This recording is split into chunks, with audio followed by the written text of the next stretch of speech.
The February wind howled through the streets of Mayfair, rattling the elegant windows of the Wyndham townhouse as Ada stood before her looking-glass, studying the reflection that stared back at her with quiet resignation. 32 years had etched themselves across her features, not harshly, but with an unmistakable presence that marked her as past the bloom of youth that society so desperately prized. Her dark blonde hair, pinned in a simple arrangement, caught the afternoon light filtering through the curtains. Her grey eyes, once bright with hope, now held a weary acceptance of her place in the world.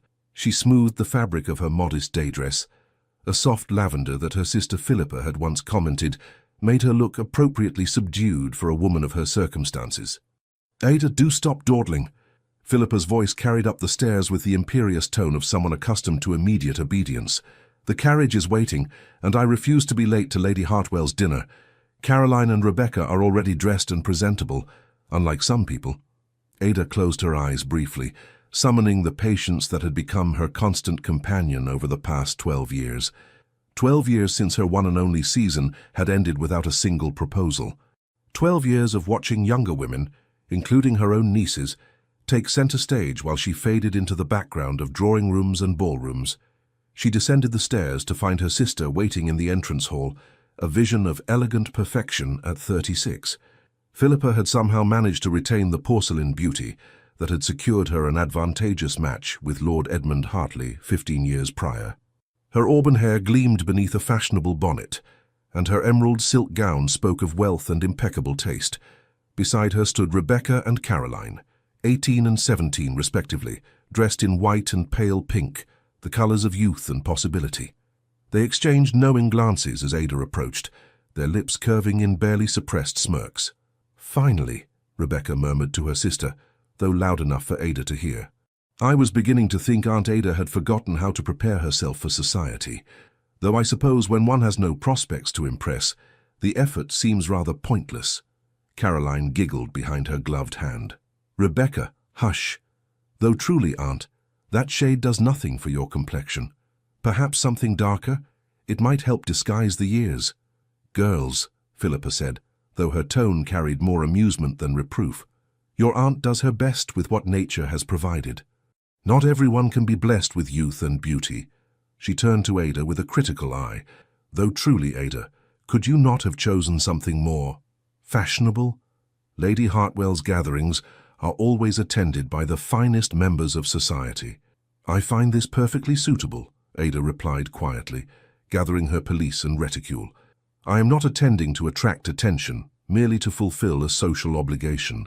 "How fortunate," Philippa said, sweeping toward the door, "since attention is something you're unlikely to receive in any case. Come along. Edmund is meeting us there directly from his club, and I will not have him wondering what has delayed us." The carriage ride to Lady Hartwell's residence on Berkeley Square was mercifully brief, though the close quarters allowed Philippa ample opportunity to detail the various eligible gentlemen who would be in attendance, all for the benefit of Rebecca and Caroline, naturally. "Lord Whitmore will certainly be there," Philippa said, adjusting her daughter's curls with maternal precision. "He's been quite attentive to you, Rebecca, at the last 3 gatherings. A baron with considerable holdings in Kent. You could do far worse." "Mamma, he's nearly 40, Rebecca protested. "And you are 18, with several seasons ahead of you," Philippa replied smoothly. "One must be practical about these matters. Youth fades, beauty diminishes, and opportunities narrow with each passing year." Her eyes flickered meaningfully toward Ada. "It is a lesson your aunt learned far too late, I fear." Ada turned her face toward the window, watching the grand houses of Mayfair pass by in the growing dusk. She had long since ceased arguing with Philippa's casual cruelties. What purpose would it serve? Her sister spoke only the truth that society whispered behind fans and over tea tables. Ada Wyndham, the Earl's younger daughter, had failed at the one task assigned to women of her station, securing a suitable marriage. It hadn't been for lack of trying in those early years. Her first season at the age of 20 had been filled with such hope. She had been pretty enough, well-dowered and properly educated, but pretty enough had not been enough. Other girls had been prettier, more vivacious, more skilled at the delicate art of flirtation that seemed to come so naturally to them and so awkwardly to her. By her second season, the whispers had begun. By her third, the invitations had dwindled. By the time she turned 25, she had become what every unmarried woman feared: a cautionary tale, a spinster, an object of pity and mild contempt. The carriage drew to a halt before Lady Hartwell's impressive residence, its windows blazing with light and promise. Footmen rushed forward to assist them from the carriage, and Ada followed her sister and nieces up the steps, already preparing herself for an evening of invisibility. Lady Hartwell's drawing room was a masterpiece of elegant entertaining. Crystal chandeliers cast sparkling light across walls adorned with fine artwork, while arrangements of hothouse flowers perfumed the air despite the winter chill outside. The guests, already assembled in their finest evening attire, represented the cream of London society. Ada accepted a glass of lemonade from a passing servant and found her customary position near one of the tall windows, where she could observe without being observed. This had become her role at such gatherings: the quiet presence in the corner, the unmarried aunt who could be relied upon to make appropriate conversation with elderly dowagers and maiden aunts, the woman who posed no threat and attracted no notice. She watched Philippa sweep into the room with practiced grace, Lord Edmund materializing at her side within moments. They made a handsome couple, Ada acknowledged, with the distant objectivity of long familiarity. Edmund, tall and distinguished with silver threading his dark hair, looked every inch the successful nobleman. Philippa, radiant and confident, commanded attention effortlessly. Rebecca and Caroline were quickly surrounded by young people their own age, laughter and flirtation flowing as naturally as wine. Ada observed their easy confidence, so different from her own stilted attempts at social grace during her own brief moment in society's spotlight. "Lady Ada," a familiar voice said beside her, and Ada turned to find Lady Pemberton, a woman of considerable years and even more considerable opinions, settling into the chair beside her. "Still haunting the edges of ballrooms, I see. Have you given up entirely on matrimony, or do you still harbour foolish hopes?" "I harbour only the hope of a pleasant evening, Lady Pemberton," Ada replied, with the polite smile she had perfected over years of such conversations. "Sensible girl," the elderly woman said, though at 32 Ada hardly qualified as a girl. "Better to accept one's lot than to continue grasping at what has clearly passed you by. Your sister's daughters are lovely creatures. One can only hope they prove more successful in securing suitable matches than you did." Before Ada could formulate a response, a subtle shift in the room's energy drew her attention. Conversations quieted momentarily, and heads turned toward the entrance where Lady Hartwell was greeting a late arrival with evident pleasure. "The Duke of Thornbury," someone whispered nearby. "I heard he'd returned to London after years managing his northern estates." Ada's view was partially obscured by other guests, but she caught glimpses of a tall figure with dark hair, impeccably dressed in evening clothes that spoke of wealth and excellent tailoring. The Duke moved with the easy confidence of a man accustomed to deference, his presence commanding attention without apparent effort. "Quite the catch," Lady Pemberton observed, following Ada's gaze. "Wealthy, titled, and still unmarried at 34. Every ambitious mama in London will be sharpening her claws. Not that it concerns you, of course." "Of course," Ada echoed softly, already turning her attention away. Men like the Duke of Thornbury existed in a sphere far removed from her own limited orbit. Even in her youth, such elevated matches had been beyond her reach. Now, they were simply irrelevant to her existence. The dinner bell rang, and guests began arranging themselves according to the careful placement Lady Hartwell had orchestrated. Ada found herself seated between an elderly clergyman who was quite deaf and a gentleman scholar who spent the entire first course discussing ancient Greek pottery, with such enthusiasm that he required no responses beyond occasional nods. It was, Ada reflected as she delicately ate her soup, exactly the sort of evening she had come to expect, pleasant enough in its way, requiring little of her beyond basic courtesy, and utterly forgettable. She would return home, help Philippa dissect the evening's events, particularly Rebecca and Caroline's social triumphs, and retire to her small room where she might read until sleep claimed her. This was her life. This was all her life would ever be. After dinner, as the ladies withdrew to the drawing-room while the gentlemen remained for port and cigars, Ada found herself increasingly restless. The feminine chatter about fashion, marriages, and scandal felt particularly stifling tonight. Perhaps it was the cold February evening, or perhaps it was simply the accumulated weight of 12 years of such evenings, but she found herself slipping away from the gathering. Lady Hartwell's residence boasted a beautiful conservatory adjacent to the main drawing room, a glass-enclosed space filled with exotic plants that flourished despite the winter cold beyond the windows. Ada had discovered it during a previous visit and found its quiet greenery a welcome respite from the demands of social performance. She entered the conservatory, breathing in the earthy scent of soil and growing things. Moonlight filtered through the glass panels overhead, casting silver shadows across the stone floor.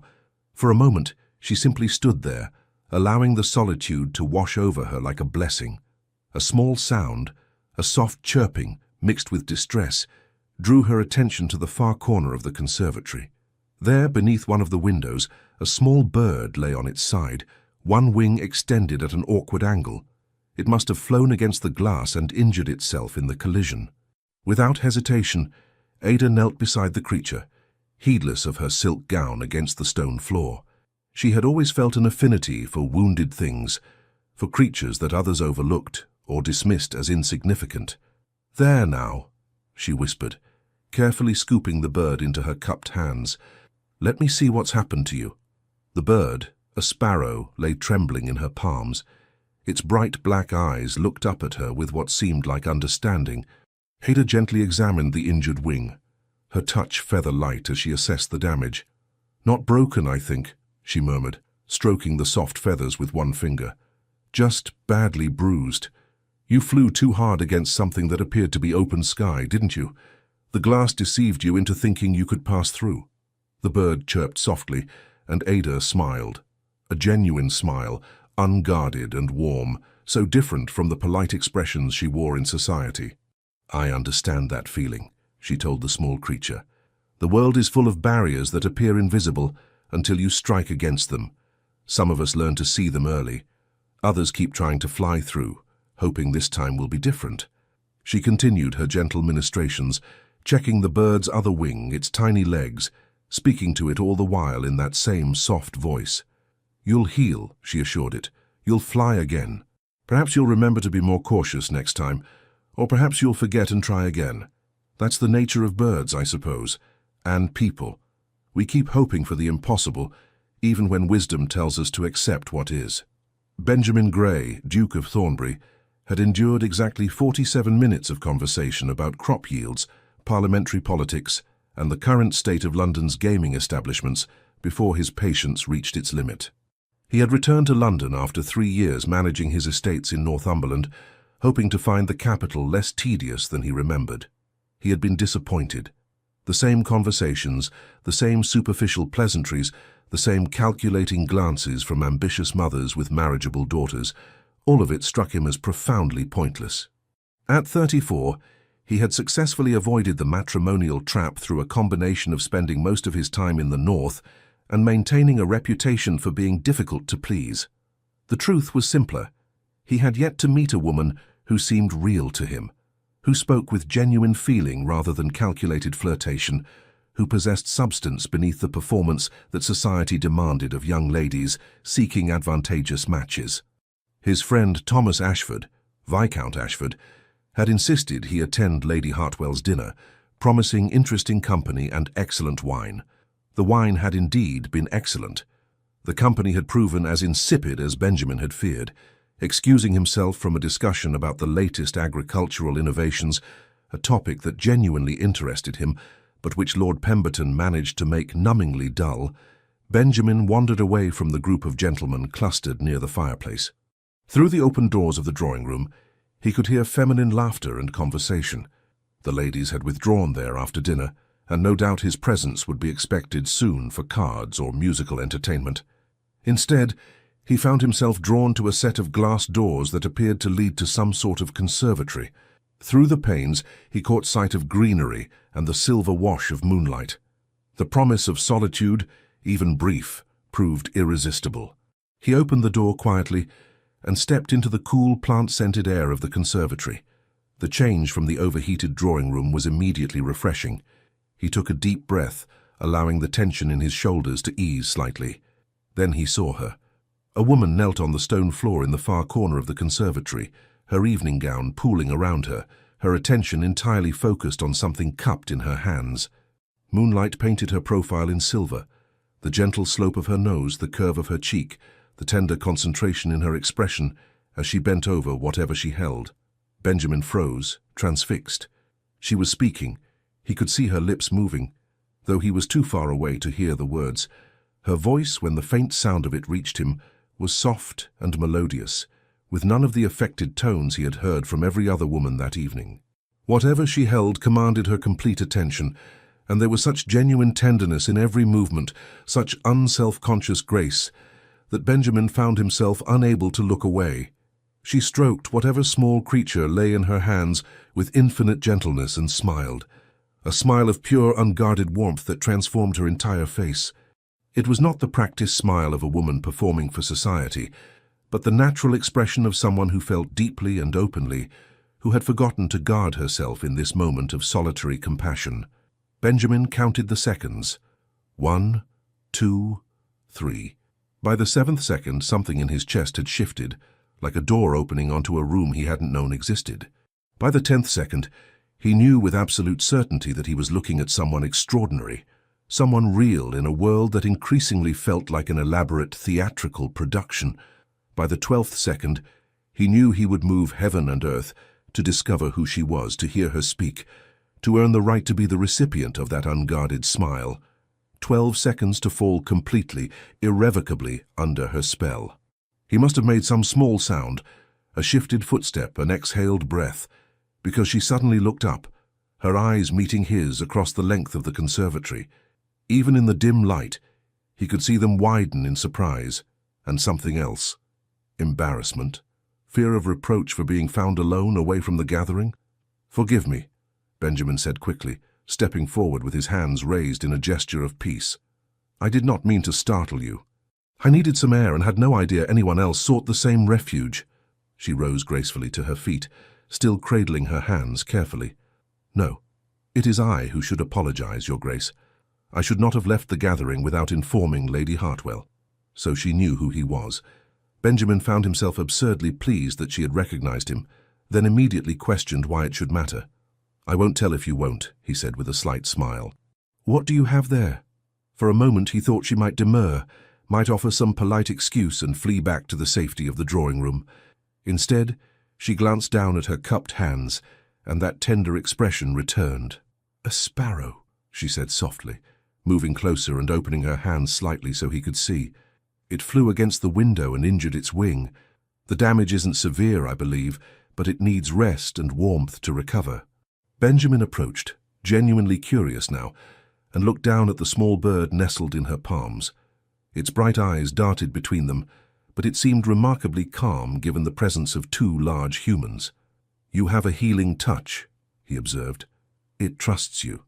"Wounded creatures recognize kindness," she replied, then seemed to catch herself, as if realizing she had spoken more openly than society permitted. A faint flush colored her cheeks. "That is, I have always felt an affinity for birds. They are so often overlooked, yet they possess such beauty and resilience." "I find myself in complete agreement," Benjamin said, though he was no longer looking at the bird. He was studying her face, trying to understand why everything about her, the way she held herself, the thoughtfulness in her expression, the gentle strength in her hands, seemed to resonate with something deep within him. She was not conventionally beautiful in the way that society defined beauty. Her features were pleasant but unremarkable, her figure nicely proportioned, but not exceptionally so. She wore her hair in a simple style that suggested practicality rather than fashion. Her gown, while of good quality, was neither the height of style nor the pale colors that young women wore, and yet Benjamin found her utterly captivating. "I should return this little one to Lady Hartwell's housekeeper," she said, breaking the silence that had stretched between them. "If it can be kept warm and quiet tonight, it should recover sufficiently to be released tomorrow." "Allow me to escort you," Benjamin offered immediately. "It would be my honor." She hesitated, and he saw wariness enter her expression. "That is very kind, Your Grace, but unnecessary. I am quite capable of managing on my own. I have been doing so for many years." There was something in those last words, a weight, a resignation, that made Benjamin's chest tighten with an emotion he couldn't quite name. "I have no doubt of your capability," he said gently, "but perhaps you might humor me. I find I am in no great hurry to return to a discussion of corn prices and parliamentary procedures." The corner of her mouth quirked upward just slightly, not quite a smile, but close. "When you put it that way, how can I refuse?" They walked together through the quiet corridors beyond the conservatory, their footsteps echoing softly on polished floors. The sounds of the party, laughter, conversation, the tinkling of piano keys, grew more distant as they sought out the servants' quarters. "You never told me your name," Benjamin said as they walked. She glanced at him, surprise evident in her expression. "Did I not? I apologize. I am Lady Ada Wyndham, daughter of the Earl of Wyndham." Wyndham. Benjamin searched his memory and recalled meeting the Earl briefly during his previous time in London. An older gentleman, somewhat pompous but harmless enough. He had a married daughter and another daughter. This one, presumably. "It is a pleasure to make your acquaintance, Lady Ada," he said, and meant it more sincerely than any social pleasantry he had uttered in weeks. They found the housekeeper in her small office, and Lady Ada explained the situation with the same gentle clarity she had used when speaking to the bird itself. The housekeeper, charmed despite herself, produced a small box lined with soft cloth and promised to keep the sparrow warm and quiet until morning. Lady Ada surrendered her small charge with visible reluctance, stroking its feathers one last time. "Fly carefully," she whispered to it. "The world has enough obstacles without adding our own recklessness to them." As they made their way back toward the gathering, Benjamin found himself searching for ways to prolong the conversation, to keep her in his company for just a few minutes longer. "Have you always had this affinity for birds, Lady Ada?" "Since childhood," she replied, and there was warmth in her voice now, the wariness beginning to fade. "My father's estate in Kent has extensive grounds, and I spent many hours in the gardens, observing the birds and other creatures. I found them easier to understand than people, I suppose, more honest in their nature." "Honest," Benjamin repeated thoughtfully. "Yes, I can understand that. People wear so many masks in society. It becomes difficult to discern what is genuine and what is performance." She glanced at him, and for a moment their eyes met with perfect understanding. It was there again, that sense of connection, of recognition, as if they were two people who had been speaking different languages their entire lives and suddenly discovered they shared a mother tongue. "Your Grace," she said softly, and there was something almost like regret in her voice. "We should return to the party. Our absence will be noted and, well, it would not do for either of us to be the subject of speculation." "Would it be so terrible," Benjamin asked, "if people speculated about us?" She stopped walking, turning to face him fully in the dimly lit corridor. In the shadows, her expression was difficult to read, but he heard the sadness in her voice when she spoke. "Yes, Your Grace, it would be terrible, for me at least. You are the Duke of Thornbury, wealthy, titled, sought after by every ambitious family in London. I am—" She paused, seeming to choose her words carefully. "I am a woman of 32 years, who has long since ceased to be of interest to society. Any speculation about us would only lead to my embarrassment and your inconvenience. Better to return to the gathering separately and allow this pleasant interlude to fade from memory." "And if I have no wish for it to fade?" Benjamin asked quietly. Lady Ada's expression was infinitely sad and infinitely wise. "Then I fear you have not yet understood the way of things, Your Grace. But you will. Society has a way of making such matters painfully clear." She curtsied, a gesture of perfect propriety, and slipped away before he could formulate a response. Benjamin watched her go, disappearing around the corner toward the drawing-room, and felt an inexplicable sense of loss. He stood alone in the corridor for a long moment, his mind replaying those 12 seconds in the conservatory, the tenderness in her face, the gentleness of her hands, the unguarded beauty of her smile. And he made a decision. Lady Ada Wyndham believed herself invisible, believed her time had passed, believed that men like him would never see women like her. She was wrong, and Benjamin Grey, Duke of Thornbury, intended to prove it to her. The morning after Lady Hartwell's dinner, Benjamin Gray sat in his study at Thornbury House on Park Lane, attempting to focus on the correspondence that had accumulated during his years in Northumberland. The early March sunlight streaming through the tall windows illuminated letters from his estate managers, invitations to various social functions, and requests for his attendance at parliamentary sessions.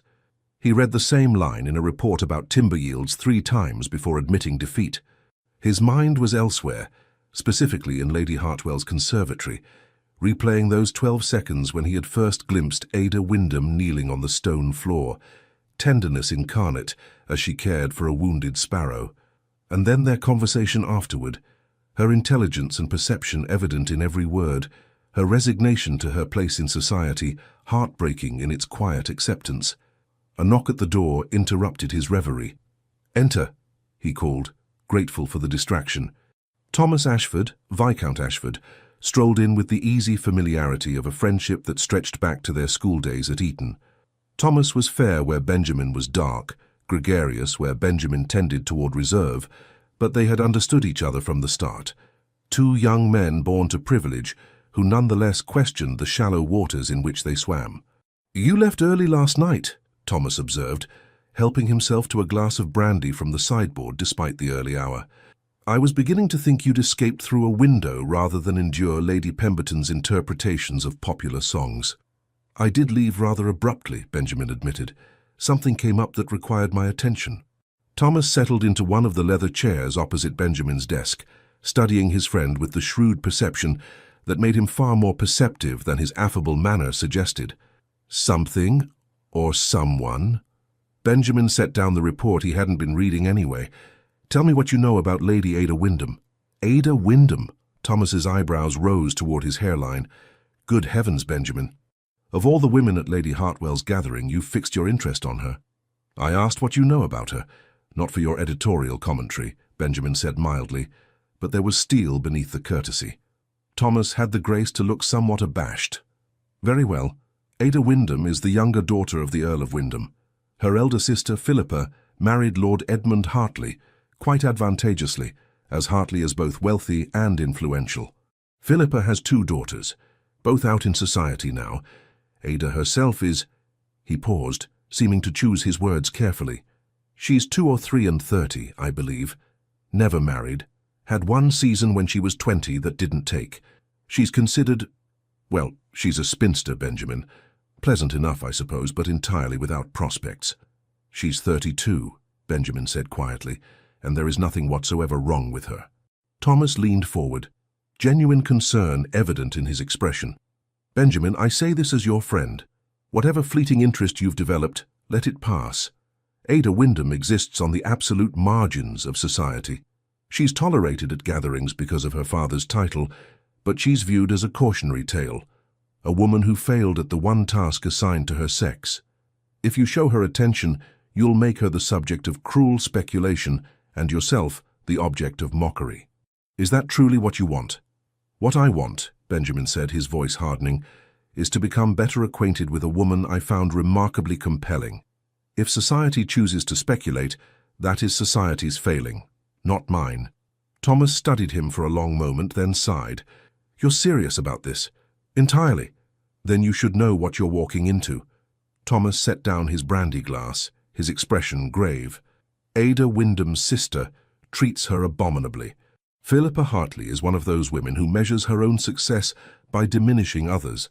She never misses an opportunity to remind Ada of her unmarried state, and she's taught her daughters to do the same. Ada endures it with remarkable patience, but I've seen her face when those girls mock her. It's not pleasant to witness." Benjamin's hands tightened on the arms of his chair. "And society permits this. Society finds it mildly amusing," Thomas said bluntly. "Ada is a safe target. No husband to defend her, no particular social power of her own. She's become a sort of invisible woman, present but not seen, which is why your sudden interest will cause such a stir. People will assume you're either engaging in some sort of wager or simply amusing yourself at her expense." "Then people are fools," Benjamin said flatly. "Lady Ada is intelligent, thoughtful, and possessed of genuine kindness, qualities I have found remarkably absent in most of the celebrated beauties currently gracing London's ballrooms. If society cannot recognize her worth, that speaks poorly of society, not of her. Thomas smiled slightly. You're going to create quite the scandal, you know. Good, Benjamin said. It's been too long since society had something genuinely interesting to discuss beyond who wore what dress to which event. What's your next move? Thomas asked, now seeming more intrigued than concerned. Benjamin pulled a piece of writing paper toward him and selected a pen. I'm going to call upon the Earl of Wyndham this afternoon, properly, formally, as tradition demands, and then I'm going to request permission to pay my addresses to his daughter. Brilliant strategy, Thomas said dryly, except for one small detail. You'll send the poor woman running in terror. She'll assume you're mocking her. Benjamin paused, pen hovering over paper. Thomas had a point. Ada's words from the previous night echoed in his mind. Society has a way of making such matters painfully clear. She expected nothing from him. Worse, she would interpret any attention as either cruelty or delusion. Then I'll need to demonstrate my sincerity, Benjamin said slowly. I'll need to show her, gradually and carefully, that my interest is genuine, that I see her, truly see her, and value what I see. How romantic, Thomas murmured. Also potentially disastrous, but I admire your conviction. He stood, collecting his hat. Since you're determined to pursue this course, I'll offer what assistance I can. The Hartleys are hosting a small gathering tomorrow evening, cards and conversation. Ada will certainly be there, serving as unpaid chaperone to her nieces. I can ensure you receive an invitation. Do it, Benjamin said immediately. And Thomas, thank you for your honesty and your help. Don't thank me yet, Thomas replied. Wait until we see whether you've started a romance or a catastrophe. After Thomas departed, Benjamin sat for a long time, staring at the blank paper before him. Then, with decisive strokes, he began to write. Not a formal request for an audience with the Earl, not yet, but rather a letter that would begin the careful work of showing Ada Wyndham that she had been seen. Ada sat in the morning room of her sister's townhouse, her embroidery forgotten in her lap, as she stared out the window at the bustling street below. She had barely slept the previous night, her mind replaying her encounter with the Duke of Thornbury in endless, excruciating detail. What had she been thinking, speaking so freely with him? She had revealed far too much. Her affinity for wounded creatures, her philosophical observations about people and their masks, her own resigned acceptance of her place in the world. He must have thought her either pathetic or absurd. Yet there had been something in his eyes, in the way he looked at her, that had felt different from any other interaction she'd had with gentlemen over the years. He had seemed genuinely interested in what she said, genuinely moved by her care for the sparrow. For those few minutes in the conservatory and then in the corridor, she had felt seen. Ada, there you are, hiding away as usual. Philippa swept into the room, immaculate in a morning dress of amber silk. I trust you've recovered from your disappearance last night? Lady Hartwell mentioned you were absent for quite some time. Really, Ada, it's embarrassing enough that I must bring you to these gatherings. Must you also make it obvious how little you belong there? I apologize, Philippa, Ada said softly, setting aside her embroidery. I needed some air. Air, Philippa repeated scornfully. While Rebecca and Caroline were making excellent impressions on several eligible gentlemen, you were off somewhere making yourself even more forgettable than usual. She settled into the chair opposite Ada, arranging her skirts with practiced precision. Though I did hear one interesting piece of gossip.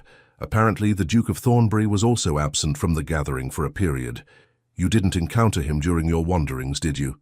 Ada felt heat rise in her cheeks and prayed it wasn't visible. I may have seen his grace briefly. Philippa's eyes sharpened with interest. Briefly. What does that mean, precisely? It means we exchanged a few words of courtesy, nothing more, Ada said, willing her voice to remain steady. He was also seeking some respite from the gathering. How very cozy, Philippa said, her tone dripping with suspicion. Tell me, Ada, you're not harboring any foolish notions about the Duke, are you? Because I assure you, a man of his consequence would never seriously consider a woman of your circumstances. If he paid you any attention at all, it was likely out of pity or simple politeness. I harbor no notions whatsoever, Ada said, though the words tasted like ash in her mouth. The Duke of Thornbury is far above my sphere, as you so frequently remind me. I have no expectations of anything beyond what my life already contains. Good, Philippa said, mollified. It would be mortifying if you developed some sort of infatuation that everyone could see. You've been enough of an embarrassment to the family without adding delusions of grandeur to your list of failings. Rebecca and Caroline chose that moment to enter the room, fresh from their morning ride in Hyde Park. They were flushed with exercise and high spirits, chattering about the various gentlemen who had stopped to speak with them. "Mama, you'll never believe it," Rebecca gushed. "Lord Whitmore asked permission to call upon me this week. Caroline and I both think he's quite handsome despite his age." "Excellent," Philippa said, her earlier irritation with Ada apparently forgotten in the glow of her daughter's success. "You must wear your new blue dress when he calls. It does wonderful things for your complexion." "Not like Aunt Ada's grey dress last night," Caroline said with a giggle. "Aunt, you looked positively ancient in that colour. Though I suppose when one has already been on the shelf for 12 years, fashion becomes rather beside the point." "Caroline, that's unkind," Rebecca said, though her eyes danced with amusement. "Aunt Ada cannot help her circumstances. Though truly, Aunt, you might make more of an effort. Even at your age, there must be some widower or elderly gentleman who might be persuaded to overlook your years." Ada forced herself to smile, to nod, to accept their casual cruelties as she had learned to do over the years. This was her role, the cautionary tale, the example of failure, the woman who existed to make others feel superior by comparison. "If you'll excuse me," she said, rising from her chair, "I believe I'll take a turn in the garden. The morning is quite fine." "Run along," Philippa said dismissively, already absorbed in planning Rebecca's strategy for Lord Whitmore's visit. Ada escaped to the small walled garden behind the townhouse, breathing in the cool March air like a drowning woman breaking the surface. She sank onto a stone bench beneath a bare-branched oak tree, pressing her hands to her face. "Stop thinking about him," she told herself fiercely. "Stop replaying his words, his expression, the way he looked at you as if you were someone worth seeing. It was one conversation, one brief interlude, and it meant nothing. Philippa is right. He was being polite, or perhaps he found you amusing in your patheticity. Either way, you will never see him again beyond glimpses at social gatherings, and that is precisely as it should be." "Lady Ada!" The voice made her start violently. She looked up to find a footman standing at the garden entrance, holding a silver salver. "Yes? A letter has just been delivered for you, my lady. The messenger said it required immediate delivery." Ada took the letter with trembling hands, her heart suddenly racing. The paper was of excellent quality, sealed with wax that bore an impression she didn't immediately recognize. She broke the seal and unfolded the single sheet. The handwriting was strong and elegant, the words brief but extraordinary. "Lady Ada, I wanted to inform you that I stopped by Lady Hartwell's residence this morning to inquire about the sparrow. I am pleased to report that it has recovered sufficiently to be released. The housekeeper said it flew off toward the trees in Berkeley Square, showing no sign of its previous injury. I thought you would wish to know that your kindness bore fruit, and that a small creature flies free today because you took the time to care." Your servant, Thornbury Ada, read the letter 3 times, then a fourth, her eyes blurring with tears she refused to shed. He had gone to check on the bird. He had taken the time to inquire about its welfare and to send her word of its recovery. It was such a small thing, and yet it was everything. A gesture that said he had thought about her, remembered their conversation, understood what that small creature had meant to her. She pressed the letter to her chest, closing her eyes against the dangerous hope that suddenly bloomed in her heart like the first flower of spring. "No," she told herself desperately. "Don't do this. Don't allow yourself to believe that one kind letter means anything more than simple courtesy. Don't fall into the trap of hoping for something that can never be." But even as she lectured herself, she carefully folded the letter and tucked it into her pocket, where it would remain close to her heart for the rest of the day. Benjamin's invitation to the Hartleys' gathering arrived by messenger that afternoon, along with a note from Thomas wishing him luck. He spent the intervening hours alternating between anticipation and strategy, determined to approach Ada carefully, to demonstrate through actions rather than words that his interest was both genuine and serious. The challenge, as he saw it, was twofold. First, to convince Ada herself that he saw her worth. Second, to signal to society that he would not tolerate any mockery or dismissal of her. The first would require patience and persistence. The second would require a certain amount of calculated audacity. Benjamin arrived at the Hartley residence precisely on time, neither unfashionably early nor fashionably late. The gathering was indeed small. Perhaps 20 guests assembled in an elegant drawing room for cards, conversation, and light refreshments. He spotted Ada almost immediately, seated in a corner near the windows, conversing with an elderly woman he recognized as Lady Thornton. She wore a dress of soft rose-colored silk that brought warmth to her complexion and made her grey eyes appear almost luminous. Her hair was arranged simply but attractively, a few soft curls framing her face. She looked lovely, not in the bold, attention-grabbing way of women like her sister Philippa, but in a quiet, understated manner that Benjamin found infinitely more appealing. As if sensing his gaze, Ada looked up. Their eyes met across the room, and he saw recognition, surprise, and something else flash across her face. Was it hope or fear? Perhaps both. He moved toward her with deliberate purpose, ignoring several attempts by other guests to engage him in conversation. Let them wonder. Let them speculate. He had a far more important objective.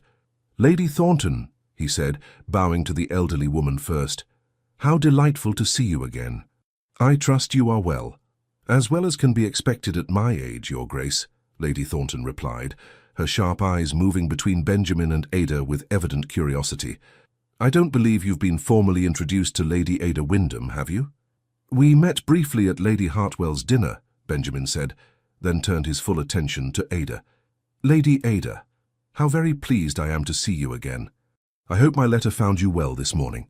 He had deliberately mentioned the letter in Lady Thornton's hearing, knowing that the elderly woman's hearing was excellent and her tongue legendary for spreading news throughout society. If he was going to make his interest clear, he might as well begin with witnesses. Ada's cheeks flushed becomingly. "It did, Your Grace. That was very thoughtful of you to inquire about our small patient." "Our patient," Benjamin repeated, smiling. "I like that, though I suspect your care had far more to do with its recovery than my mere inquiry about its welfare." Lady Thornton's eyebrows had climbed toward her hairline. "A patient? How intriguing. Am I to understand you've been attending the sick together?" "A sparrow," Ada explained, clearly flustered. "It had injured itself against a window at Lady Hartwell's residence. His Grace happened upon me as I was examining it." "How remarkably fortuitous," Lady Thornton said, her tone suggesting she found it rather more than fortuitous. "And you've been corresponding about this bird?" "One letter hardly constitutes correspondence," Ada said quickly, shooting Benjamin a look that clearly begged him not to make more of it than it was. But Benjamin had no intention of minimizing anything. "Perhaps not yet," he said smoothly, "but I hope Lady Ada will permit me to continue our acquaintance. I found our conversation at Lady Hartwell's dinner quite the most interesting one I've had since returning to London. Lady Ada has a remarkable perspective on the natural world and on life in general." "Does she indeed?" Lady Thornton murmured, now looking at Ada with undisguised fascination. "How very interesting." Ada appeared to wish the floor would swallow her whole. "Your Grace is too kind. I fear he attributes more significance to a very ordinary conversation than it deserves." "On the contrary," Benjamin said, holding her gaze, "I never attribute significance where none exists, and I am rarely mistaken in my judgments of character." Before Ada could respond, or flee, which seemed to be her inclination, Philippa Hartley appeared at Benjamin's elbow, her daughters in tow like ships trailing in a flagship's wake. "Your Grace, how delightful that you could attend our little gathering." Philippa's smile was dazzling and calculating in equal measure. "I see you've been speaking with my sister. How charitable of you to include her in conversation. Ada has so few opportunities for such elevated discourse." The condescension in her tone made Benjamin's jaw tighten, but he kept his expression pleasant. "Indeed, I sought out Lady Ada specifically. I found her company at Lady Hartwell's dinner to be exceptional, and I wish to continue our acquaintance." Philippa's smile faltered slightly. "How unusual. Well, I'm certain Ada appreciates your kindness, though I must steal you away for a moment. I'm eager to introduce you to my daughters. Rebecca and Caroline are both accomplished young ladies. Rebecca plays the pianoforte beautifully, and Caroline has quite the talent for watercolors." "I'm sure they're very talented," Benjamin said, his tone polite but cool. "However, I was hoping Lady Ada might do me the honor of a game of whist. I find myself without a partner." The silence that followed this pronouncement was profound. Philippa stared at him as if he'd suddenly begun speaking in tongues. Rebecca and Caroline exchanged bewildered glances. Even Lady Thornton looked shocked, and Ada looked terrified. "Your Grace," she said softly, urgently. "I am not. That is, I'm certain there are many more suitable partners for a game. My nieces are both." "I don't wish to partner with your nieces," Benjamin interrupted gently. "I wish to partner with you." "Unless you object to my company?" "No." The word came out too quickly, too forcefully, and Ada visibly collected herself. "No, of course not. I would be honored, if you're certain." "Entirely certain." He offered his arm, and after the briefest hesitation, she took it. As they moved toward the card tables, Benjamin was acutely aware of the whispers that erupted in their wake. Let them whisper. Let them wonder. Let them realize that the Duke of Thornbury had chosen the invisible woman, the spinster aunt, the one they had all dismissed as beneath notice. They settled at a table with Lord and Lady Morrison, an older couple who greeted them with surprise but good manners. As the cards were dealt, Benjamin positioned himself so that he could speak quietly to Ada. "I apologize if I've made you uncomfortable," he murmured. "That was not my intention." "You've made me the subject of intense speculation," she whispered back, her eyes on her cards rather than his face. "By tomorrow morning, all of London will be discussing why the Duke of Thornbury showed such marked attention to the spinster sister." "Good," Benjamin said simply. "Let them discuss it. Let them realize that I see what they have been blind to." Ada's hands trembled slightly as she arranged her cards. "Your Grace, I don't understand what game you're playing, but I assure you I am not a suitable pawn. Whatever point you wish to make, please make it with someone else." "I'm not playing a game," Benjamin said, his voice intense despite its low volume. "And you are not a pawn. You are a woman I find remarkably interesting, and I wish to know you better. Is that really so difficult to believe?" "Yes," Ada said bluntly, finally meeting his eyes. "It is impossible to believe. I am 32, firmly on the shelf with no particular beauty or accomplishment to recommend me. You are a wealthy duke who could have his pick of any young woman in London. There is no rational explanation for your attention except either mockery or some sort of wager." The pain in her voice, the absolute certainty that she was unworthy of genuine regard, made Benjamin want to track down every person who had ever made her feel this way and make them deeply regret their cruelty. "Then allow me to prove you wrong," he said quietly. "Allow me to demonstrate through consistent and sincere attention that I see you, value you, and wish to court you properly. I understand you have no reason to trust my motives yet, but I'm asking you to give me the opportunity to earn that trust." "Court me?" Ada's voice rose slightly, and she glanced around quickly to ensure no one had overheard. "Your Grace, you cannot be serious." "I have never been more serious about anything in my life." The game proceeded, though Benjamin doubted either he or Ada paid much attention to the cards. Across the table, Lord and Lady Morrison exchanged significant glances, but maintained polite silence. Around the room, however, conversation had taken on a new energy, with frequent glances directed toward their table. Benjamin played his role perfectly, attentive but not overwhelming, conversational but not intrusive, making it clear through every gesture and glance that Lady Ada Wyndham had his complete attention and approval. It was, he reflected, the opening salvo in a campaign that would require all his strategic thinking and considerable determination, because Ada had been trained by years of neglect and mockery to believe herself invisible and unworthy. Convincing her otherwise would be the greatest challenge of his life, but as he watched the play of emotions across her expressive face, confusion, fear, and that tiny, fragile thread of hope she was trying so desperately to suppress, Benjamin knew he would not give up. He would prove to her and to all of London that Ada Wyndham was exactly the woman he wanted, even if it took him the rest of his life to make her believe it. The morning after the Hartleys' card party, all of London society, or at least that portion of it that mattered, was abuzz with one topic: the Duke of Thornbury's inexplicable interest in Lady Ada Wyndham. Ada learned of her newfound notoriety when Philippa stormed into her small bedchamber at an ungodly hour, waving a letter in her hand like a battle standard. Explain this, Philippa demanded, thrusting the letter at Ada, who was still in her nightdress and wrapper, having not yet summoned her maid. Lady Pemberton writes that you've somehow ensnared the Duke of Thornbury's attention through some sort of manipulation. What have you done? Ada took the letter with trembling hands, scanning its contents. Lady Pemberton's spidery handwriting detailed, with evident relish, the previous evening's events. The Duke's pointed attention to Ada, his request to partner with her at cards, his refusal to engage with Rebecca and Caroline in favor of remaining by Ada's side throughout the evening. I have done nothing, Ada said quietly, setting the letter aside. The Duke chose to be courteous to me. That is all. Courtesy? Philippa's voice rose to a pitch that suggested incipient hysteria. Dukes are not courteous to spinsters unless they're mocking them. What did you do?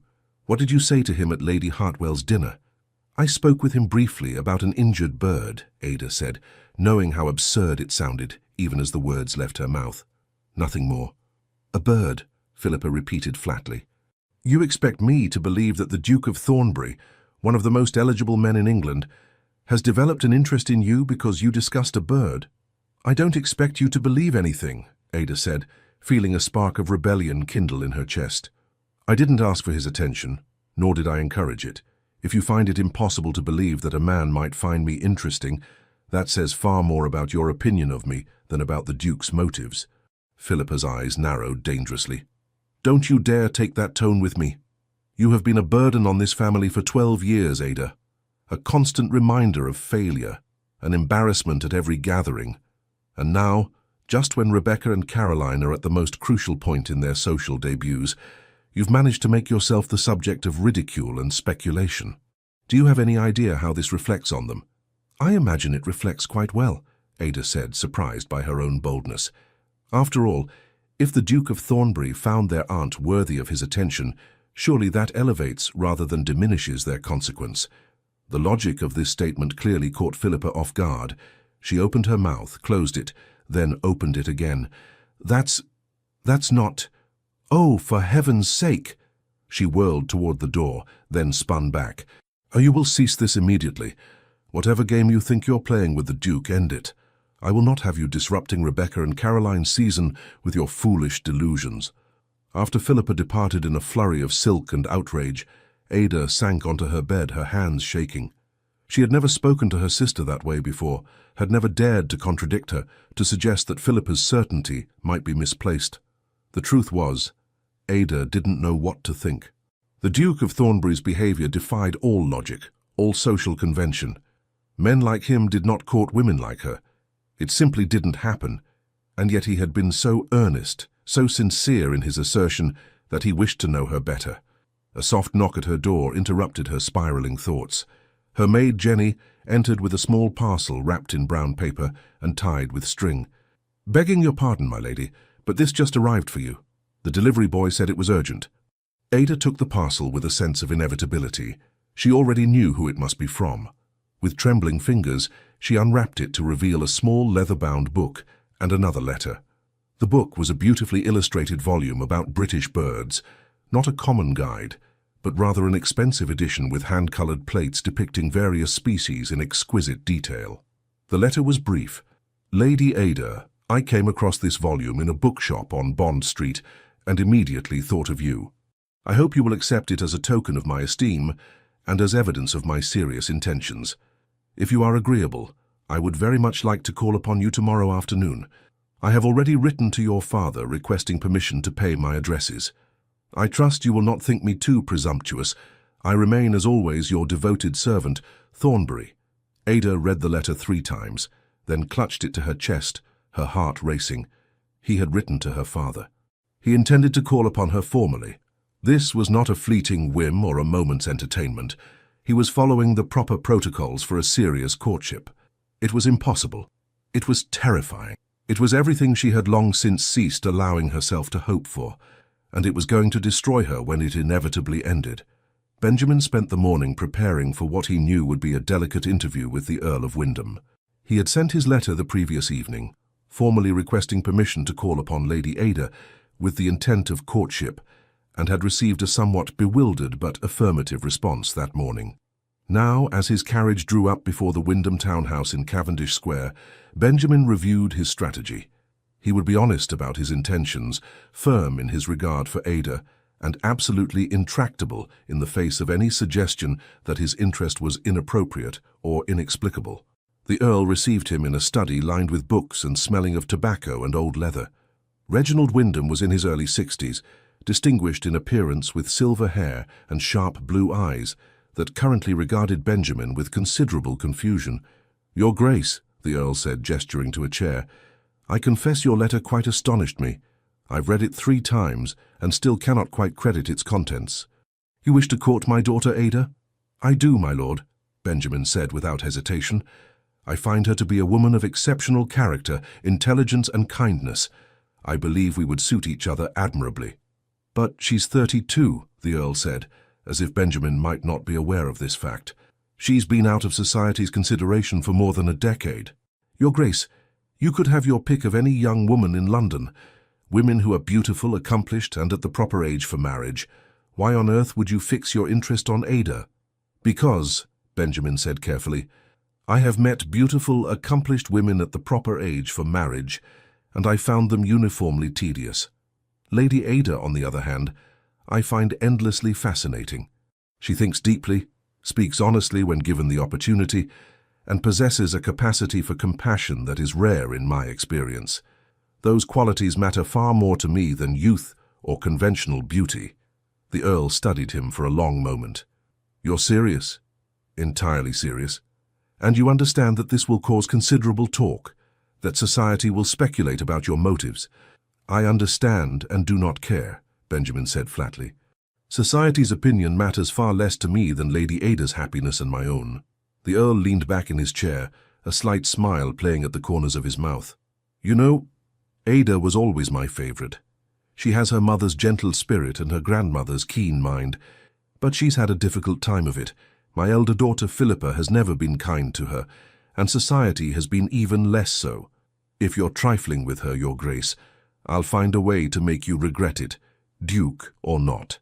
"I would expect nothing less," Benjamin said, appreciating the Earl's protectiveness.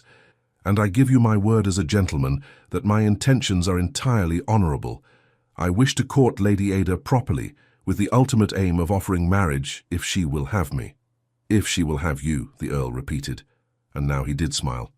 "Your Grace, Ada thinks herself invisible and unworthy. Convincing her that a duke wants to marry her will be no easy task. She'll assume you're either mad or mocking her." "Then I'll have to be very persuasive," Benjamin said. "With your permission, of course." The Earl rose and extended his hand. "You have my permission and my blessing. Though I warn you, Philippa will be apoplectic. She spent years ensuring that Ada knows her place, and that place is firmly beneath Philippa's own consequence. You'll be upsetting a carefully constructed hierarchy." "Good," Benjamin said, shaking the Earl's hand firmly. "It's about time someone did." Ada spent the afternoon in a state of agitated anticipation. Her father had summoned her to his study after the Duke of Thornbury's departure, and informed her, with evident pleasure, that she had been granted permission to receive the Duke's formal calls. "He's a good man," the Earl had said, patting her hand in a rare gesture of paternal affection. "Serious, intelligent, and apparently quite taken with you. Don't let your sister's poisonous words convince you otherwise." Now Ada sat in the drawing-room, ostensibly working on her embroidery, but in reality stabbing the fabric with her needle in a rhythm that matched her racing heartbeat. The Duke was expected at 3 o'clock. It was now 2:30. Philippa had taken Rebecca and Caroline out for a fitting with the modiste, a strategic absence that Ada suspected was designed to spare them from witnessing what Philippa clearly believed would be a humiliating farce. Before departing, Philippa had cornered Ada in the hallway. "Whatever fantasy you've concocted about the Duke's intentions, put it out of your mind," Philippa had said coldly. "Men of his station do not marry women like you. He's amusing himself at your expense, and when he tires of the joke, you'll be left even more pitiable than before. Mark my words." Ada had not responded, but the words had burrowed into her mind like thorns, impossible to remove. What if Philippa was right? What if this was all some elaborate jest, a story the Duke would tell his friends over brandy? "You'll never believe the spinster who thought I was serious." The clock struck 3, and Ada's needle slipped, pricking her finger. She was staring at the small bead of blood when the butler announced, "The Duke of Thornbury, my lady." Ada rose quickly, perhaps too quickly, and nearly knocked over her embroidery basket. She caught it at the last moment, aware that she looked flustered and awkward, exactly the sort of nervous spinster that Philippa had always said she was. Then the Duke entered the room, and everything else faded away. He was impeccably dressed in a dark blue coat that emphasized his broad shoulders, his black hair carefully styled, his brown eyes warm as they found hers across the room. He carried a small bouquet of spring flowers, nothing extravagant, just a simple arrangement of daffodils and primroses. "Lady Ada," he said, bowing with perfect propriety, "thank you for receiving me. I hope I'm not intruding upon your afternoon." "Not at all, Your Grace," Ada managed, curtsying. "Please, won't you sit?" They arranged themselves on opposite sofas, the proprieties observed, though Ada was acutely aware that they were quite alone. Her father had deliberately refrained from providing a chaperone, another small sign of his approval that would have scandalized Philippa. "These are for you," the Duke said, offering the flowers. "I remembered that in the conservatory you mentioned finding beauty in simple, overlooked things. Daffodils are often dismissed as common, but I've always found them remarkably cheerful." Ada accepted the bouquet with trembling hands, burying her face in the blooms to hide her expression. He remembered. He had listened to her random comments about beauty and nature, and he had remembered. "They're lovely," she said, her voice barely above a whisper. "Thank you." "Did you receive the book I sent?" he asked, settling back into his seat with an ease that Ada envied. He seemed completely comfortable, as if calling upon spinster aunts was something he did regularly. "I did. It's beautiful. Far too expensive a gift for such a casual acquaintance." "Ah, but we're not casual acquaintances," the Duke said gently. "At least, I hope we're not. I meant what I said in my letter, Lady Ada. I wish to court you properly. I wish to know everything about you, your thoughts, your interests, your dreams. I wish to earn the privilege of your trust and eventually your affection." Ada set the flowers aside carefully, needing both hands to clasp together in her lap to stop their trembling. "Your Grace, I must speak plainly. I don't understand why you're doing this. I'm not young, not beautiful, not accomplished in any remarkable way. I have been invisible to society for more than a decade. Why would you, of all men, show me this attention?" "Because you are real," the Duke said simply. "Every other woman I've met in London society performs. They say what they think I want to hear. They behave as they believe I expect them to behave. They present carefully constructed versions of themselves designed to attract a wealthy husband. But you? In the conservatory, when you thought no one was watching, you were completely yourself, gentle, thoughtful, unguarded. That honesty is rarer and more valuable than any conventional beauty or accomplishment." "You saw me at my most foolish," Ada protested, "kneeling on the ground, talking to a bird." "I saw you at your most beautiful," the Duke interrupted firmly, "and I saw a woman I wanted to know. A woman I still want to know." Ada closed her eyes briefly, fighting against the hope that threatened to bloom in her chest. "Everyone will say you're mad. My own sister believes you're mocking me." "Your sister," the Duke said, and there was steel in his voice now, "has treated you abominably for years. Her opinion is worth precisely nothing to me. And as for society, let them talk. I've never lived my life according to society's expectations, and I don't intend to start now." "But why?" Ada asked desperately. "Why me? You could have anyone."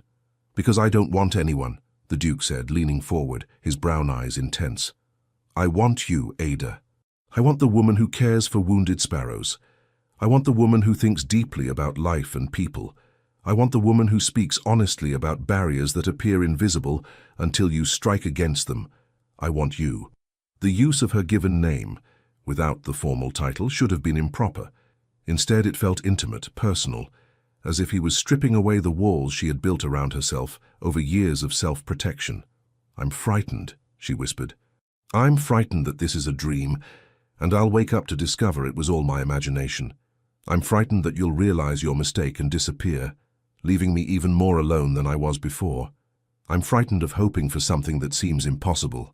The Duke stood and crossed to her sofa, sitting beside her, closer than propriety strictly allowed, but not close enough to be truly scandalous. He took one of her clasped hands in his touch warm and solid and real. "Then let me prove it to you," he said softly. "Let me call upon you every day. Let me take you driving in the park. Let me escort you to gatherings where all of society can see that I choose you, value you, desire your company above all others. Let me demonstrate, through consistent and devoted attention, that this is no dream, no mistake, no temporary fancy. Let me court you properly, Ada, and let me show you that you deserve to be loved." A single tear escaped down Ada's cheek, and the Duke reached up to wipe it away with his thumb, the gesture so tender that it broke something loose in her chest. "I don't know how to do this," she admitted. "I don't know how to be courted. I don't know how to believe that I'm worthy of this attention." "Then we'll learn together," the Duke said, smiling. "I'll teach you how to accept compliments without dismissing them. You'll teach me about birds and all the other things you observe in the world.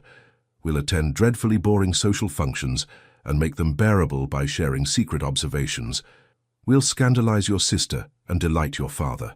And gradually, day by day, I'll prove to you that this is real." Ada looked into his eyes, those warm brown eyes that seemed to see straight through to her soul, and made a decision that terrified and exhilarated her in equal measure. "All right," she said quietly. "I'll allow you to court me, but your Grace—" "Benjamin," he corrected gently. "When we're alone, please call me Benjamin."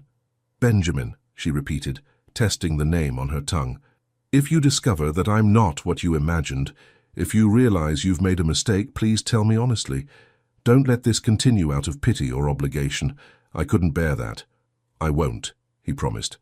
"But Ada, I won't need to tell you I've made a mistake, because I haven't. You're exactly what I've been searching for, even when I didn't realize I was searching. Now tell me, what other books do you enjoy? What do you do with your days? What makes you happy?" And so they talked for 2 hours that felt like minutes, about books and birds and music and art. Benjamin asked questions and listened to her answers with genuine interest. Ada found herself relaxing, speaking more freely than she had in years, discovering that conversation with someone who truly listened was one of life's unexpected pleasures. When Benjamin finally took his leave, promising to call again the next day, Ada stood at the window and watched his carriage depart. She touched her fingers to her lips, hardly daring to believe what was happening. The Duke of Thornbury, Benjamin, wanted to court her.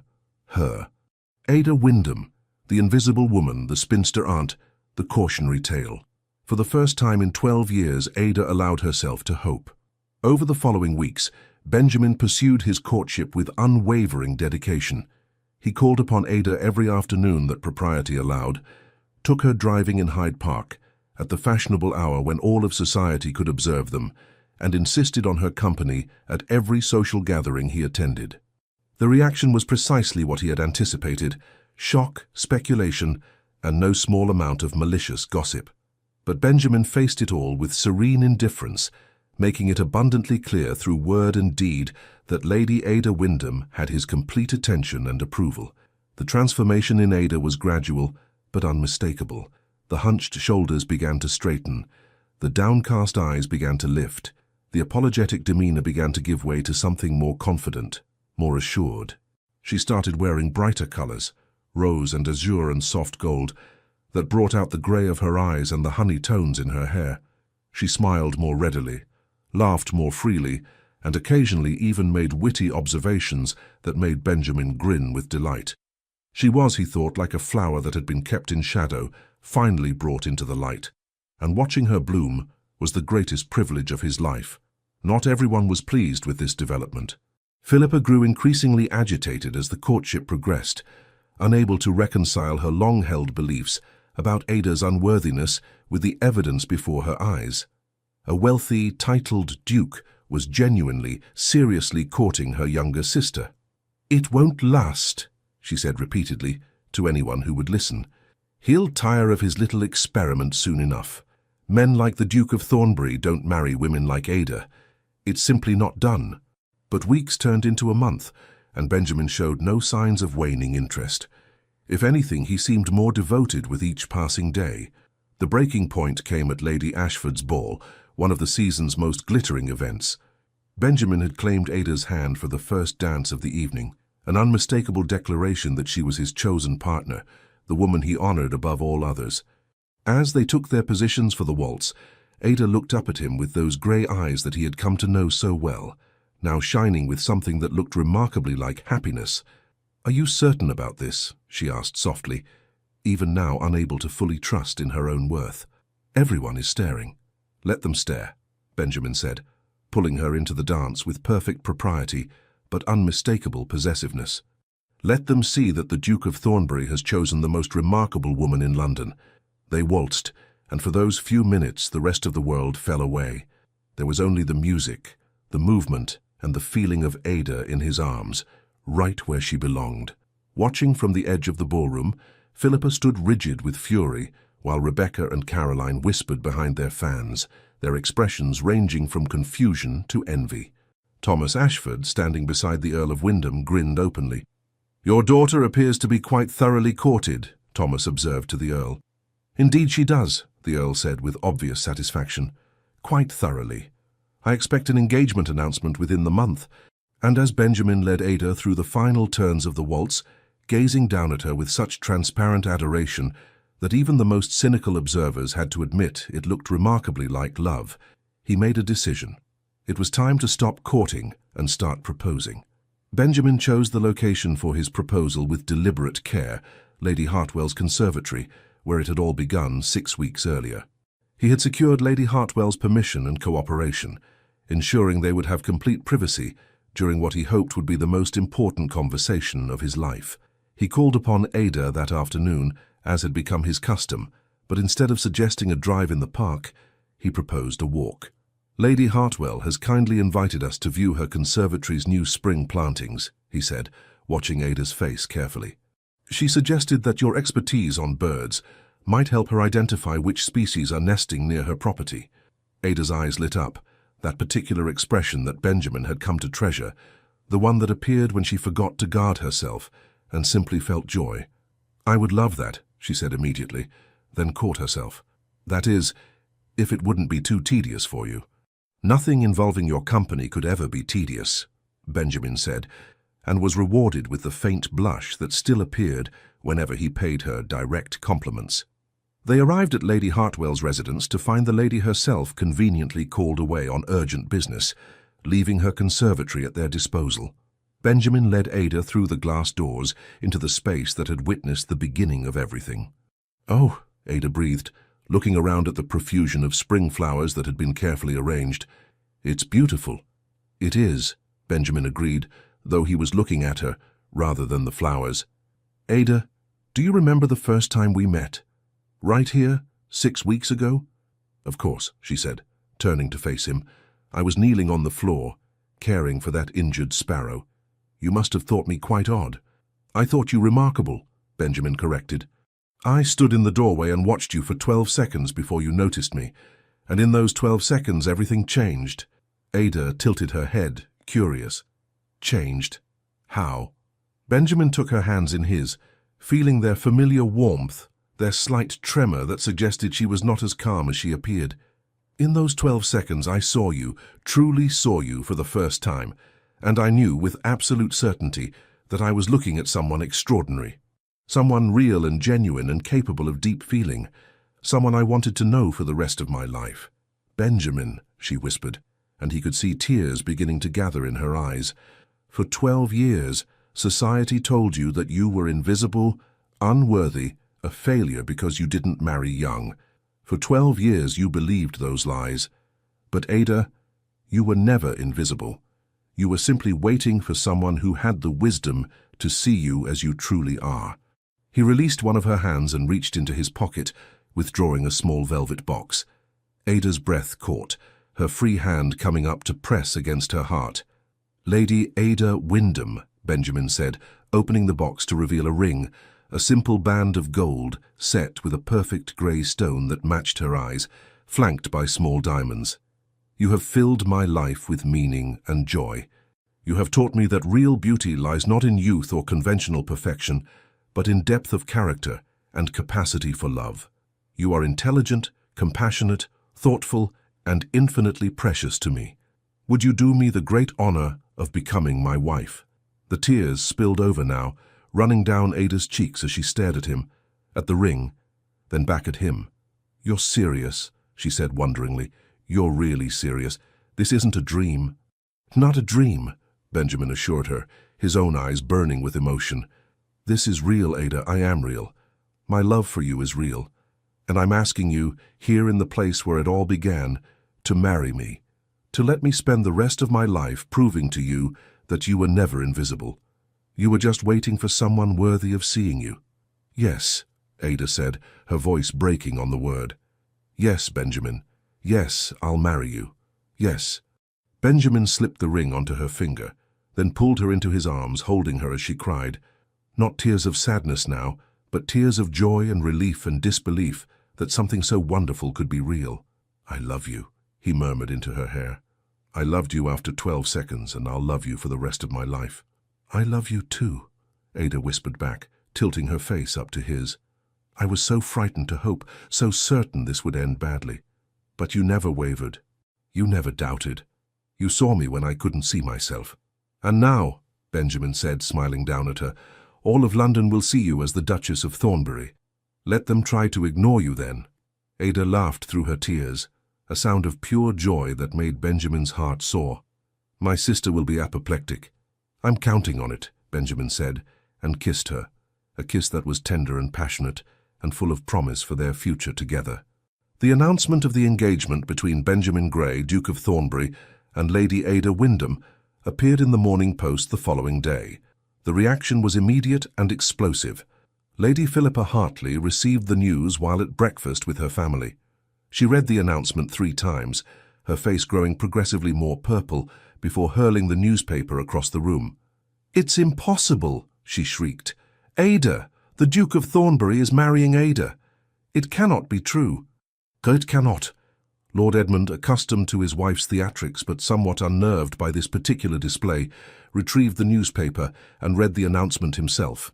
"It appears to be quite true, my dear. The bans are to be read beginning this Sunday.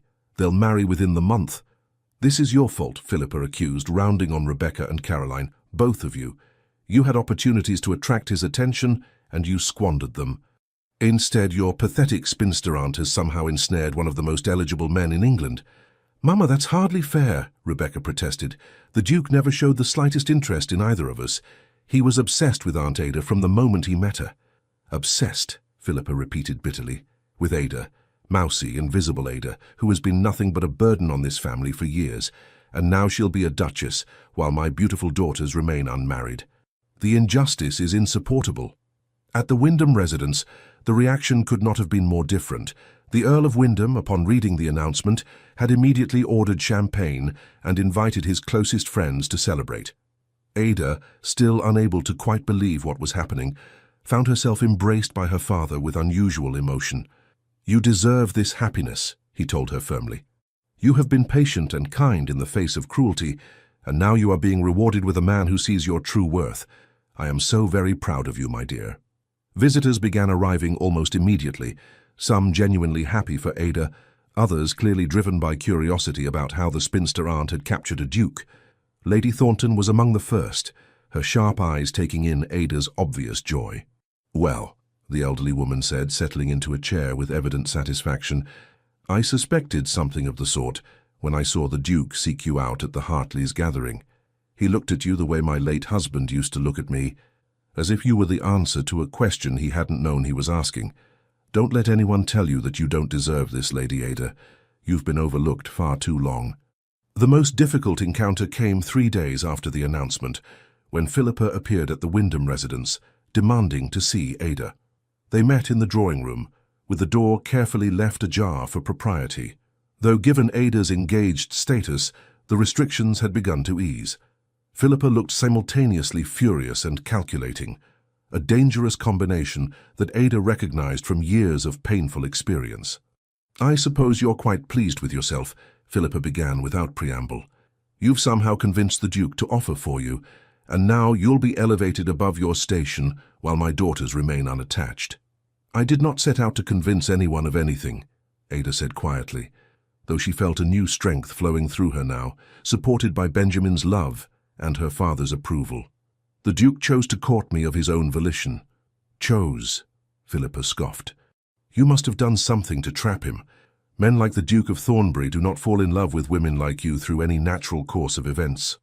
Ada stood, drawing herself up to her full height, and for the first time in her life, she looked her sister directly in the eyes without flinching. You're wrong, Philippa. Men like Benjamin, good men, honest men, men of depth and character, do fall in love with women like me. Women who think and feel deeply. Women who care about more than appearance and status. Women who are real. Real? Philippa's voice dripped with contempt. You're a spinster who got lucky. Don't pretend this is some great love story. But it is, Ada said, and she smiled. A genuine, radiant smile that made Philippa take an involuntary step backward. Benjamin loves me. Not despite who I am, but because of who I am. He saw me when everyone else looked through me. He valued me when you insisted I had no value. And he chose me, not your daughters, not any of the young beauties society offered him, but me. That is love, Philippa, and it's something you've never understood. How dare you? I dare because I'm about to become the Duchess of Thornbury, Ada interrupted, her voice calm but firm. And as such I will no longer tolerate your cruelty or your daughter's mockery. You have spent 12 years making me feel small and worthless. That ends now. I will invite you to my wedding because you are my sister, but I will not endure your attempts to diminish my happiness. Is that understood? Philippa stared at her, clearly stunned by this transformation. The meek, apologetic Ada she had bullied for years was gone, replaced by a woman who knew her worth and refused to apologize for it. You've changed, Philippa said finally, her voice almost wondering. No, Ada corrected gently. I'm finally becoming who I was always meant to be. Benjamin helped me see myself clearly. That's what love does. It doesn't change you, it reveals you. After Philippa departed, subdued in a way Ada had never witnessed before, Ada stood by the window looking out at the spring afternoon. In 2 weeks, she would marry Benjamin. In 2 weeks, she would become a duchess. But more importantly, she would begin her life with a man who had seen past society's judgments to the woman beneath. She touched the ring on her finger, the grey stone that matched her eyes, and smiled. 12 years of being invisible, 12 seconds to be seen, and now, a lifetime of being loved. The wedding took place on a brilliant April morning at St. George's Church in Hanover Square. Despite the short engagement period, Benjamin had insisted on a proper ceremony with all of society in attendance. He wanted everyone to witness his joy, his pride in his bride, his absolute conviction that Lady Ada Wyndham was exactly who he wanted. Ada stood in the small room adjacent to the church, looking at her reflection in the full-length mirror with a sense of unreality. The woman staring back at her was almost unrecognizable.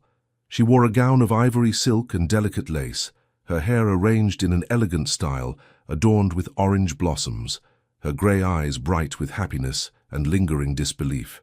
You look beautiful, her father said from the doorway, and when Ada turned, she saw tears in his eyes. Your mother would be so proud. I wish she could have lived to see this day. I wish that too, Ada said softly. Her mother had died when Ada was 16, before her disastrous first season, and Ada often wondered if things might have been different with her mother's gentle guidance and support. The Duke is a good man, the Earl continued, crossing to take her hands. He loves you truly. I see it in his eyes every time he looks at you. And Ada, you deserve this. You deserve every moment of happiness ahead. Don't let anyone convince you otherwise. The ceremony itself passed in a blur of music and candlelight and flowers. Ada walked down the aisle on her father's arm, acutely aware of the crowded pews, the whispers, the craning necks. But all of it faded when she saw Benjamin waiting for her at the altar. He looked magnificent in his formal attire, his dark hair gleaming in the light from the tall windows, his brown eyes locked on her with such intensity that she felt it like a physical touch. And when she reached him, when her father placed her hand in Benjamin's, the smile that transformed his face was radiant with joy. You're beautiful, he whispered, as they knelt for the blessing, words meant only for her. You're perfect, and in a few minutes, you'll be mine. I've been yours since the conservatory, Ada whispered back, since those first 12 seconds. The vows were traditional, spoken in voices that trembled with emotion. Ada promised to love, honor, and cherish, and meant every word with her whole heart. Benjamin promised the same, and when he slipped the wedding band onto her finger beside her engagement ring, his hands were steady and sure. "I now pronounce you husband and wife," the priest intoned. "Your Grace, you may kiss your bride." Benjamin cupped Ada's face in his hands, his thumbs gently wiping away the tears that had begun to fall, and kissed her tenderly. It was not a passionate kiss. They were in church, after all, but it was full of promise and devotion and absolute certainty. They were married. Ada was now the Duchess of Thornbury.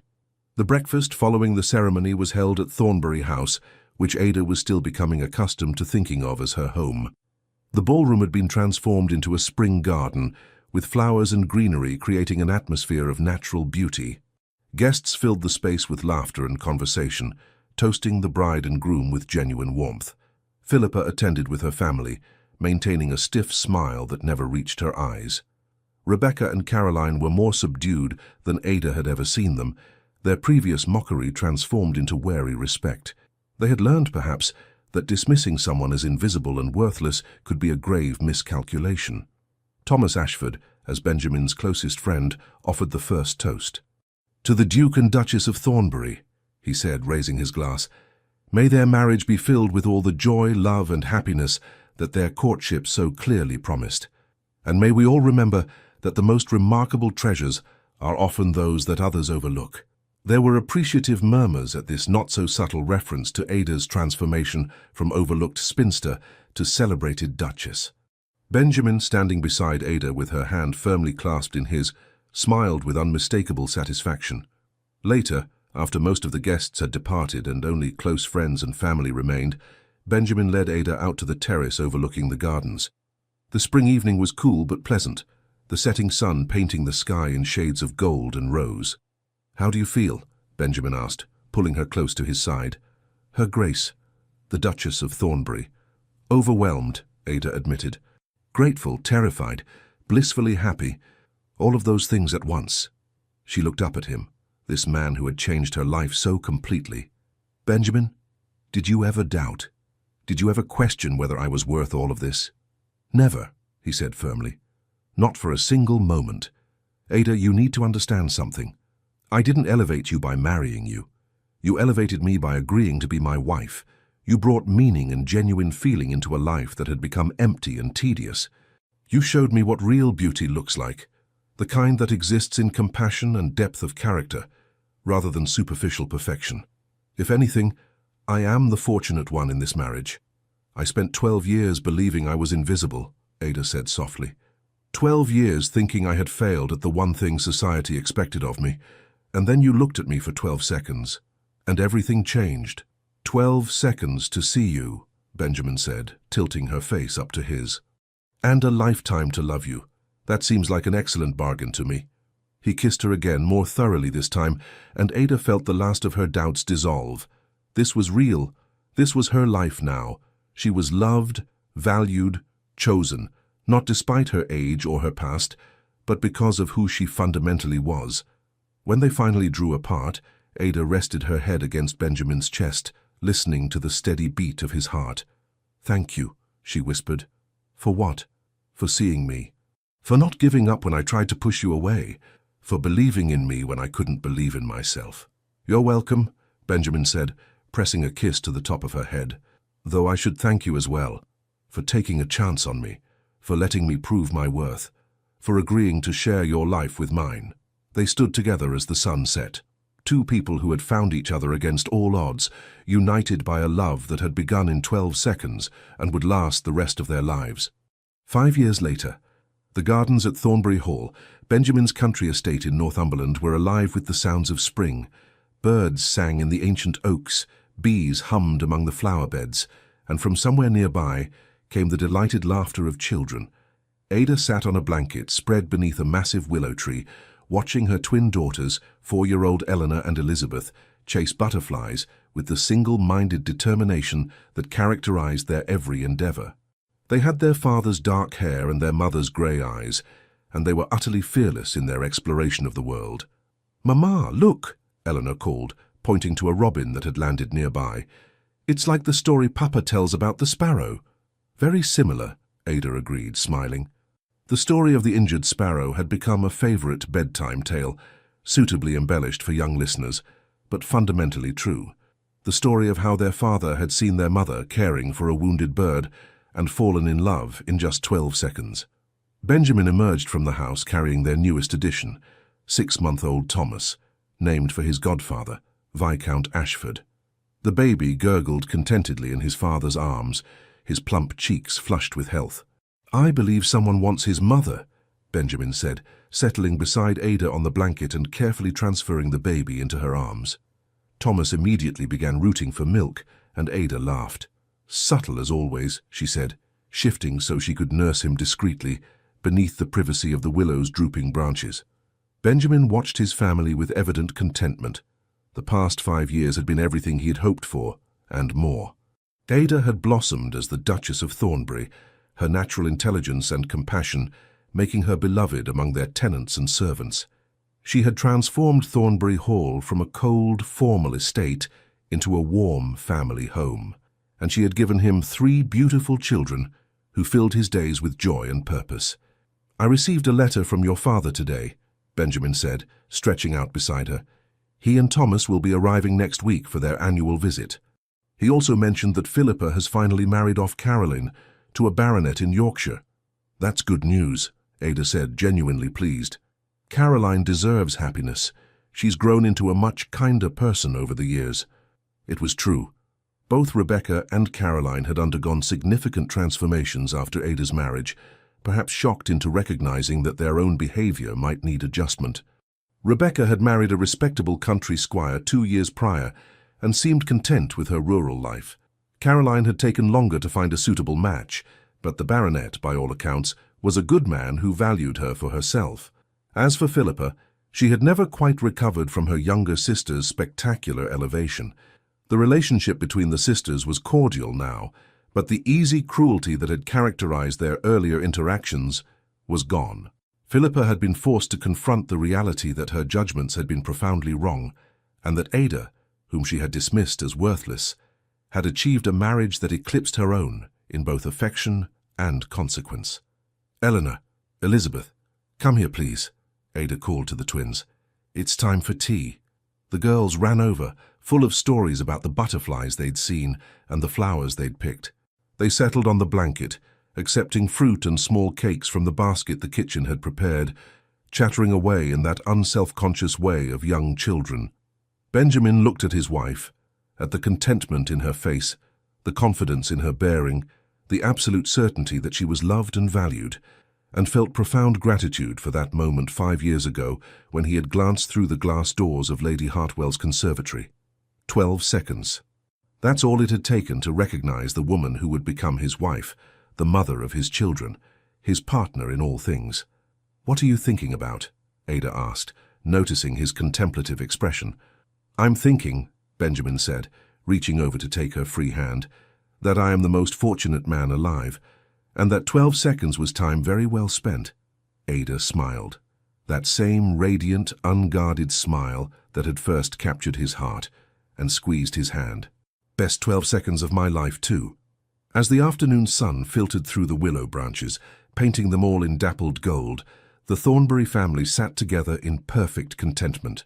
Ada had been invisible for 12 years, seen for 12 seconds, and loved for the rest of her life. And that, she reflected as baby Thomas finished nursing and smiled up at her with milk-drunk satisfaction, was precisely as it should be. The end. Dear listener, if you've reached this point in the story, perhaps you too have known what it feels like to be overlooked, to be dismissed, to be told that your time has passed. Perhaps you've spent years accepting society's verdict that you are invisible, unworthy of notice or love. If so, let Ada's story remind you of an essential truth. Real love doesn't see age or conventional beauty. Real love sees the heart beneath, the capacity for kindness, for deep thought, for genuine feeling. Real love recognizes worth that others overlook. It's never too late. You are never too old, never too far past your supposed prime, never too invisible to be seen by someone who possesses the wisdom to recognize your true value. The world is full of superficial people who judge by appearances and youth, but it is also full of people like Benjamin, people who seek substance over show, depth over shallow beauty, genuine connection over performance. If you are past 30, 40, 50 or beyond, and you've been told, by society, by family, by your own weary heart, that your chance for love has passed, please know, you are not invisible. You are simply waiting for someone who has the wisdom to see you as you truly are. And when that person appears, you won't need 12 years of waiting to be over. Sometimes, all it takes is 12 seconds of genuine recognition to change everything. May you all find your own Benjamin, or may you be someone else's Benjamin, seeing and valuing what others have dismissed. With warmth and hope for all seeking hearts, the Legends of the Fall team. Thank you so much for staying with us until the end of this story. Please help us continue telling stories like this one by liking, sharing, commenting, and subscribing to our channel. Your support truly means the world to us and keeps us motivated to create more heartwarming tales of love, redemption, and unexpected joy. At the end of this video, you'll see a suggestion for another unforgettable story. Click and let yourself be surprised by another emotional journey filled with love and hope. Thank you for being here. The Legends of the Fall team.